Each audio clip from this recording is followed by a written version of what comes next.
have to start with the topic that's really galvanized and captivated sports conversation in this country, in Canada, for the last week or so. And that's Kyle Beach. And Kyle Beach, you'll remember, is the former Chicago Blackhawks minor league player who wound up suing the team over a sexual assault perpetrated by the team's video coach.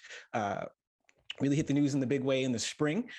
This week, Kyle Beach, because he had been John Doe up until now, but this week, Kyle Beach identified himself, did an interview with TSN's Rick Westhead, really laid out how this incident has affected him.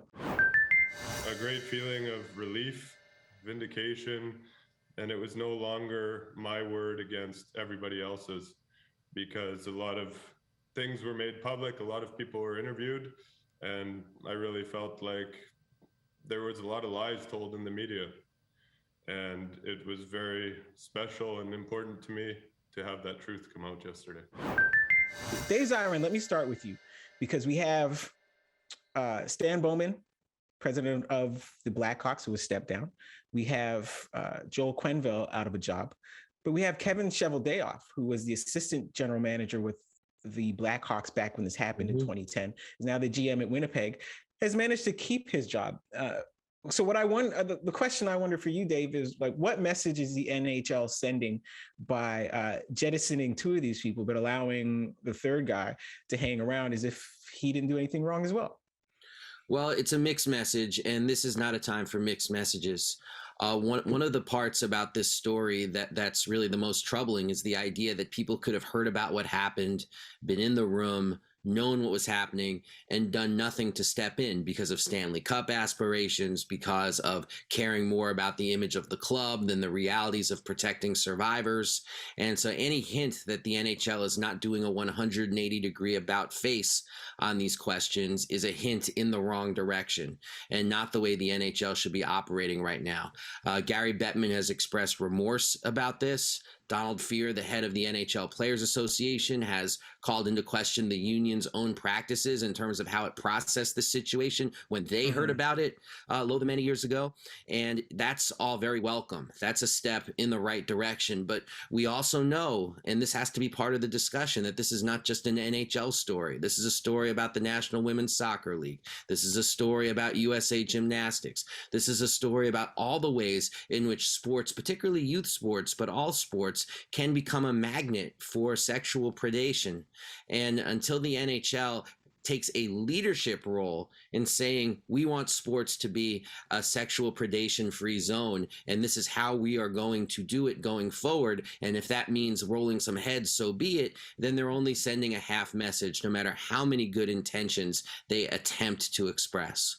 Yeah, and there's a big difference, Dave and Meghan, between like what people say and what people do. And there is some leeway. Like if the counter argument is, because one of the things that Kyle Beach made clear is that, like, as word of this thing started to spread through the locker room and people would start taunting him with these homophobic slurs, and now, like, you could, if you really wanted, say, well, 2010 was a different time and the conversation on homophobic language wasn't then where it is now, when people could toss those things around casually or as a joke in ways that they wouldn't do now. Oh, maybe. But the idea of learning about the details of a sexual assault and doing nothing, like, that was as wrong back then as it is right now. Like, all of this is unfolding like months before Joe Paterno winds up losing his job for having covered for Jerry Sandusky for all these years. So like 2010, 2011 wasn't so far gone, wasn't so far ago that people didn't think that sexual assault was wrong. Like, people knew this thing was wrong. It just wasn't expedient to do anything about it. And a really interesting character in all this is Kevin Cheveldayoff. Because what he has told, whatever he told Gary Bettman was enough to get him to save his job. And Gary Bettman says, well, because he was only the assistant general manager, like, it wasn't really on him. But if you're the assistant general manager, you outrank the coach. You certainly outrank the video coach, and you can discipline the video coach. There's a lot of things you can do as the assistant general manager. But Kevin Cheveldayoff, around that same time, I can't remember if it was the same season or the following season, but he was one of the players in the Akeem Aliu saga, when Akeem Aliu was in the Blackhawks organization and had the coach at the minor league team berate him with the N-word. And he brought this to the attention of the superiors, who didn't do anything about it. What they did was they responded by labeling Akeem Aliu the problem and sending him deeper into the minor leagues, right? And so like all these years later, Akeem Alio goes public with it. And I remember writing this story and sending an email to the Winnipeg Jets and saying, hey, Kevin Cheveldayoff, what do you have to say about this? And the response I got from the club was that, well, Kevin Cheveldayoff did not know anything about any of this racism until it came out this summer, where Akeem Alio was like, no, all the higher ups knew because I told them. Yet somehow he is still on the scene. Meghan McPeak, like, what does this say about the changes that need to happen in the culture of hockey? I think it says a lot about the changes that need to happen in the culture of sports, period. Mm-hmm. It's not, like Dave just said, it's not just a hockey problem. This is a human problem, because you have countless situations, whether it is pro athletes, male or female, or just regular old citizens that are not pro athletes. Typically, the accuser is not believed, and they are picked and prodded and burned at the stake, essentially, to prove that what they are saying is correct.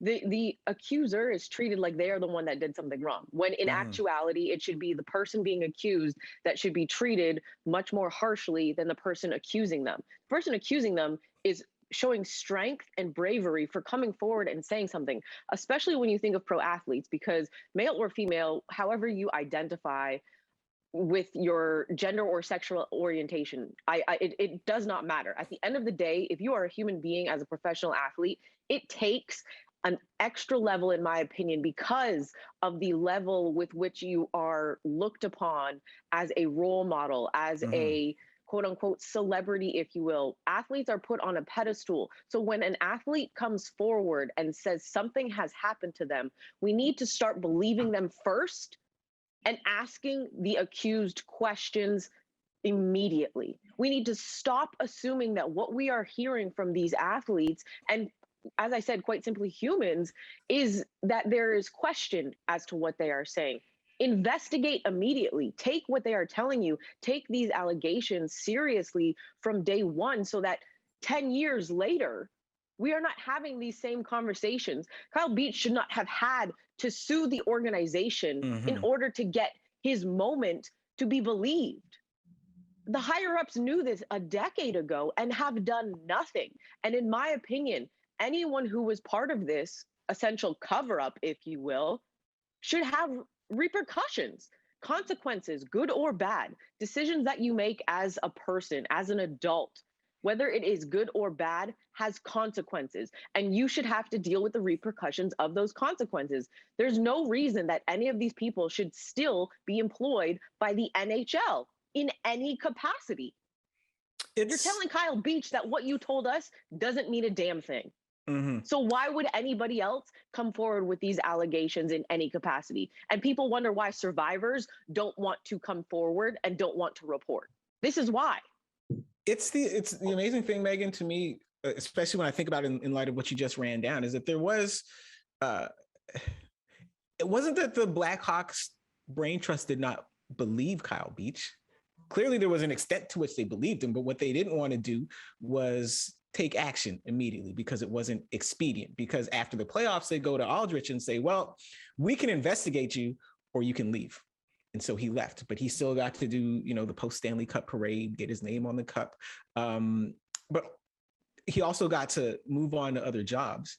One, without anybody knowing why he left the Blackhawks, right? So all you know is that when you move down to a lower level, is that you're the guy that's been to the show, right? So now you're even more credible to all the rest of the people that you're coaching, right? And you have this trust that's built in because you have coached people in the NHL and no one else. So you know what it takes to get there, right? And what we have with Aldrich are more incidents, right? It wasn't just Beach that sued.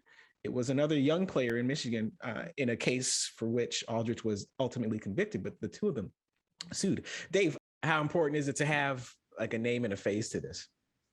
That couple of things. I mean, that's such a complicated question because on the one hand, you see the incredible value of coming forward and being public, but I would never want to say that somebody who chose not to come public wasn't being brave, because oftentimes when you're a survivor, sheer existence is resistance.